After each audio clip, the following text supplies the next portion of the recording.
Hey guys, আসসালামু আলাইকুম। কি অবস্থা সবার? ঈদের পরে আবারও সকল সরকারি কার্যক্রম শুরু হতে যাচ্ছে। রিসেন্টলি বাংলাদেশ সেনাবাহিনীর অফিসিয়ালি কার্যক্রম আবারও শুরু হয়েছে। যে সমস্ত ছেলে এবং মেয়ে বাংলাদেশ সেনাবাহিনীতে আবেদন করেছে তাদের মাঠের কার্যক্রম আবারও শুরু।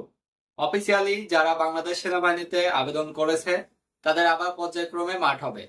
পূর্বে যারা অ্যাপ্লিকেশন করেছিল এই 2024 সিজনে, যে সমস্ত ছেলে এবং মেয়ে তারা একাধিক কমেন্ট করে যাচ্ছে, ভাইয়া আমাদের মাঠ কবে হবে?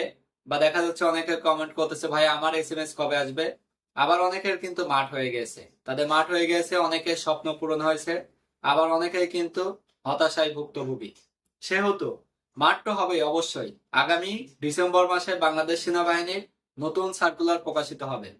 তোমরা যারা বাংলাদেশ সেনাবাহিনীতে নতুন আবেদন করতে ইচ্ছুক, মানে এবছর যারা এসএসসি পাস করেছো 2024 সালে, তোমরা আবার ডিসেম্বর মাসে